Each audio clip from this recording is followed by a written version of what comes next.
இப்போ ரீசெண்டாக பார்த்தீங்கன்னா XSR 155 அப்படிங்கிற இந்த ஒரு ரெட்ரோ ஸ்போர்ட்ஸ் மாடல் பைக்கை வந்து லான்ச் பண்ணியிருக்காங்க. அதில் இப்போ நீங்கள் பார்க்குறது கிரேயிஷ் க்ரீன் மெட்டாலிக் அப்படிங்கிற இந்த ஒரு கலர்.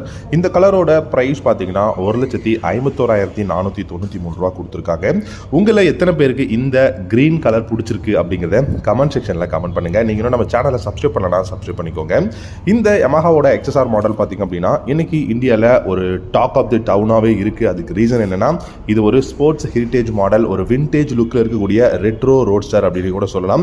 இந்த மாடலில் உங்களுக்கு ட்ராக்ஷன் கண்ட்ரோல் சிஸ்டம் கொடுத்துருக்காங்க. அது எதுக்காக அப்படின்னா ஆப்டிமலான அந்த கிரிப் அண்ட் ஸ்டெபிலிட்டிக்காக கொடுத்துருக்காங்க. அண்ட் இந்த பைக்கில் உங்களுக்கு ஸ்மூத்தான டவுன் ஷிஃப்டிங்காக அசிஸ்டன்ட் ஸ்லிப்பர் கிளச் வந்து இருக்கு. USD front forks aluminium swing arm வந்து கொடுத்துருக்காங்க. அண்ட் ரவுண்டான எல்சிடி மீட்டர் இருக்கு. இந்த கிளஸ்டரை பொறுத்த வரைக்கும் உங்களுக்கு call connect and disconnect, music call on பண்ணிக்க முடியும், SMS, இமெயில் அப்படிங்கிற எல்லா விதமான நோட்டிஃபிகேஷனையும் பார்த்துக்க முடியும். ஒய் கனெக்ட் ஆப்பை நீங்கள் கனெக்ட் பண்ணிட்டீங்கன்னா போதும். இந்த மாடலில் பார்த்தீங்கன்னா LED ஹெட்லைட்ஸ் கொடுத்துருக்காங்க, சர்க்குலரான LED ஹெட்லைட். அப்போ தான் பார்க்கறதுக்கு ரெட்ரோலுக்குள்ளேயும் ஒரு விண்டேஜ் அந்த ஒரு வைபையும் வந்து கொடுக்கும். இந்த மாடலில் உங்களுக்கு டெல்டா பாக்ஸ் ஃப்ரேம் வந்து கொடுத்துருக்காங்க. ரெட்ரோ ஸ்டைல் பாடி டிசைன் அப்படிங்கிறது நம்ம எல்லாருக்குமே நல்லா தெரியுங்க. ஏன்னா இந்த பாடியை பொறுத்த வரைக்கும் பார்த்தீங்கன்னா ரொம்ப நீட் அண்ட் க்ளீனான ஒரு ஃபினிஷ் இருக்குது. ஃப்ளாட்டான டக் அண்ட் ரோல் சீட் வந்து பார்த்தீங்கன்னா கொடுத்துருக்காங்க.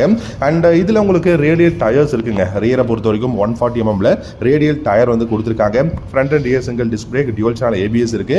17 inch அலாய் வீல் தான் வந்து கொடுத்துருக்காங்க. ஆப்ரேட்டான ஹேண்டில் பார்ஸ் வந்து ஸ்லைட்லி தான் இருக்குது. பட் கரெக்டாக நம்ம ஆப்ரேட்டான ஹேண்டில் பார் அப்படின்னு சொல்ல முடியாது.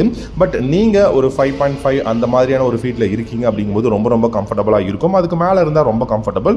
அண்ட் இந்த மாடலில் உங்களுக்கு 10 liters of fuel tank capacity கொடுத்துருக்காங்க. மைலேஜை பொறுத்த வரைக்கும் 40லிருந்து 45 இல்லை 48 km/லிட்டர் வரைக்கும் மைலேஜ் வந்து இந்த பைக்கெல்லாம் கொடுக்க முடியும்.